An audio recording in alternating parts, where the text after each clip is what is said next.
ॐ तव कथामृतं तप्तजीवनं कविभिरीडितं कल्मषापहं श्रवणमङ्गलं श्रीमदाततं भुवि गृह्णन्ति ये भूरिदा जनाः।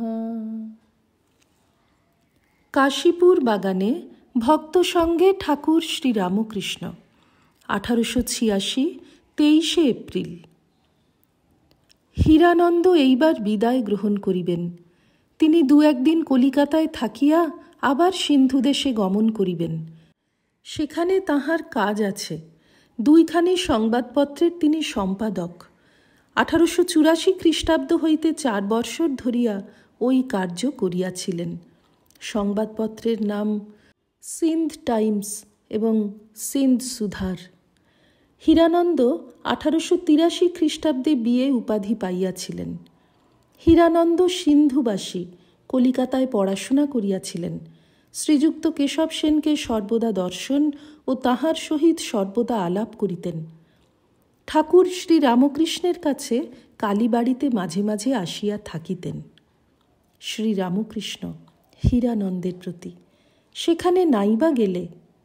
হীরানন্দ সহাস্যে, বাহ, আর যে সেখানে কেউ নাই, আর সব যে চাকরি করি। শ্রী রামকৃষ্ণ, কি মাহিনা পাও? হীরানন্দ সহাস্যে, এসব কাজে কম মাহিনা। শ্রী রামকৃষ্ণ, কত? হীরানন্দ হাসিতে লাগিলেন। শ্রী রামকৃষ্ণ, এখানে থাকো না। হীরানন্দ চুপ করিয়া আছেন। শ্রী রামকৃষ্ণ, কি হবে কর্মে? হীরানন্দ চুপ করিয়া আছেন। হীরানন্দ আরেকটু কথাবার্তার পর বিদায় গ্রহণ করিলেন। শ্রী রামকৃষ্ণ, কবে আসবে? হীরানন্দ, পরশু সোমবার দেশে যাব, সোমবার সকালে এসে দেখা করব। 24 পরিচ্ছেদ। মাস্টার ঠাকুরের কাছে বসিয়া হীরানন্দ এইমাত্র চলিয়া গেলেন। শ্রী রামকৃষ্ণ মাস্টারের প্রতি, খুব ভালো না? মাস্টার, আজ্ঞা হাঁ, স্বভাবটি বড় মধুর। শ্রী রামকৃষ্ণ, বললে 1100 ক্রোশ, অত দূর থেকে দেখতে এসেছে। মাস্টার, আজ্ঞা হাঁ, খুব ভালোবাসা না থাকলে এরূপ হয় না। শ্রী রামকৃষ্ণ, বড় ইচ্ছা আমায় সেই দেশে নিয়ে যায়। মাস্টার, যেতে বড় কষ্ট হবে, রেলে 4-5 দিনের পথ। শ্রী রামকৃষ্ণ, 3টে পাস। মাস্টার, আজ্ঞে হ্যাঁ। ঠাকুর একটু শ্রান্ত হইয়াছেন, বিশ্রাম করিবেন। শ্রী রামকৃষ্ণ মাস্টারের প্রতি, পাখি খুলে দাও আর মাদুরটা পেতে দাও। ঠাকুর খড়খড়ির পাখি খুলিয়া দিতে বলিতেছেন, আর বড় গরম, তাই বিছানার উপর মাদুর পাতিয়া দিতে বলিতেছেন। মাস্টার হাওয়া করিতেছেন। ঠাকুরের একটু তন্দ্রা আসিয়াছে। শ্রী রামকৃষ্ণ একটু নিদ্রার পর মাস্টারের প্রতি, ঘুম কি হয়েছিল? মাস্টার, আজ্ঞে একটু হয়েছিল। নরেন্দ্র, শরৎ ও মাস্টার নিচে হলঘরের পূর্ব দিকে কথা কহিতেছেন। নরেন্দ্র, কি আশ্চর্য, এত বৎসর পড়ে তবু বিদ্যা হয় না। কি করে লোকে বলে যে 2-3 দিন সাধন করেছি ভগবান লাভ হবে? ভগবান লাভ কি এত সোজা? শরতের প্রতি, তোর শান্তি হয়েছে, মাস্টার মহাশয়ের শান্তি হয়েছে, আমার কিন্তু হয় নাই। মাস্টার, তাহলে তুমি বরং জাপ দাও, আমরা রাজবাড়ি যাই।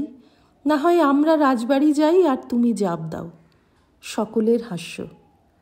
নরেন্দ্র সহাস্যে, ওই গল্প উনি শুনেছিলেন আর শুনতে শুনতে হেসেছিলেন। 25 পরিচ্ছেদ। বৈকাল হইয়াছে।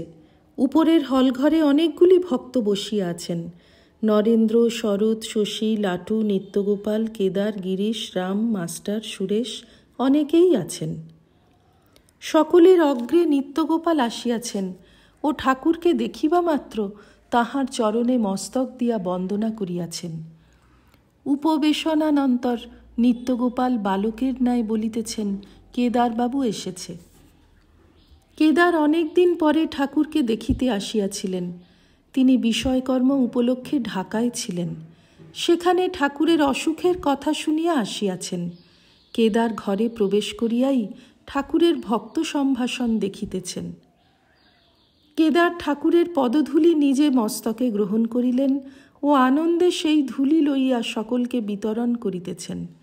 ভক্তেরা মস্তক অবনত করিয়া সেই ধূলি গ্রহণ করিতেছেন। শরৎকে দিতে যাইতেছেন, এমন সময় তিনি নিজেই ঠাকুরের চরণধূলি লইলেন। মাস্টার হাসিলেন, ঠাকুরও মাস্টারের দিকে চাহিয়া হাসিলেন। ভক্তেরা নিঃশব্দে বসিয়া আছেন। ঠাকুরের ভাব লক্ষণ দেখা যাইতেছেন। মাঝে মাঝে নিঃশ্বাস ত্যাগ করিতেছেন, যেন ভাব চাপিতেছেন। অবশেষে কেদারকে ইঙ্গিত করিতেছেন, গিরিশ ঘোষের সহিত তর্ক করো।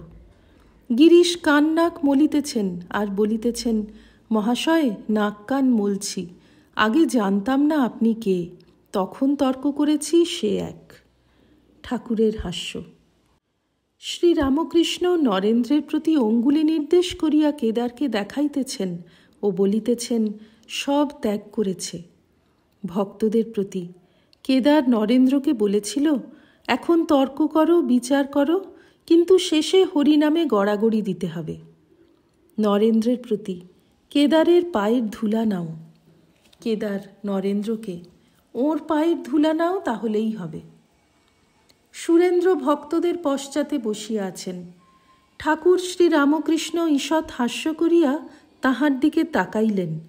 কেদারকে বলিতেছেন, আহা, কি স্বভাব!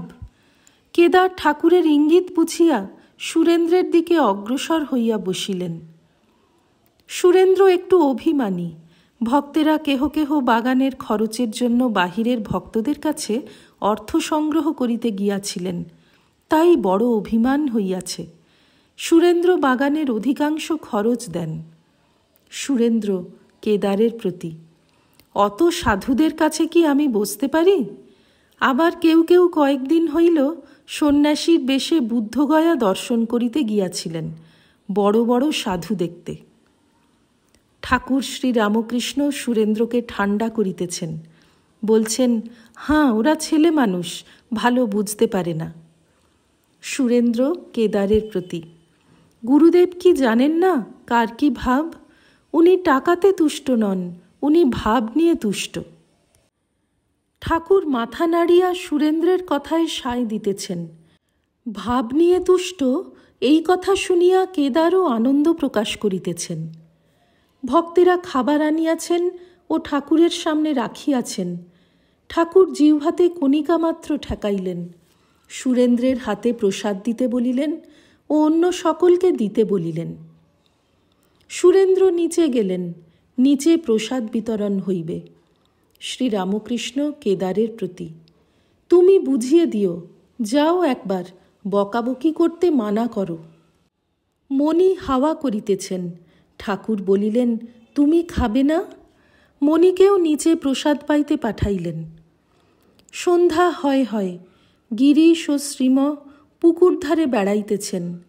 গিরিশ, ওহে, তুমি ঠাকুরের বিষয়ে কি নাকি লিখেছ? শ্রীম, কে বললে? গিরিশ, আমি শুনেছি, আমায় দেবে? শ্রীম, না, আমি নিজে না বুঝে কারুকে দেব না, ও আমি নিজের জন্য লিখেছি, অন্যের জন্য নয়। গিরিশ, বলো কি? শ্রীম, আমার দেহ যাবার সময় পাবে। সন্ধ্যার পর ঠাকুরের ঘরে আলো জ্বালা হইয়াছে। ব্রাহ্মভক্ত শ্রীযুক্ত অমৃত দেখিতে আসিয়াছেন। ঠাকুর তাহাকে দেখিবার জন্য ব্যস্ত হইয়াছিলেন। মাস্টার ও 2-4 জন ভক্ত বসিয়া আছেন। ঠাকুরের সম্মুখে কলাপাতায় বেল ও জুঁই ফুলের মালা রহিয়াছে। ঘর নিস্তব্ধ, যেন একটি মহাযোগী নিঃশব্দে যোগে বসিয়া আছেন। ঠাকুর মালা লইয়া এক একবার তুলিতেছেন, যেন গলায় পরিবেন। অমৃত স্নেহপূর্ণ স্বরে, মালা পরিয়ে দেব? মালা পরা হইলে ঠাকুর অমৃতের সহিত অনেক কথা কহিলেন। অমৃত বিদায় লইবেন। ॐ निरञ्जनं नित्यमनन्तरूपं भक्तानुकम्पाधृतविग्रहं वै ईशावतारं परमेशमिड्यं तं रामकृष्णं शिरसा नमामः। श्रीरामकृष्णार्पणमस्तु।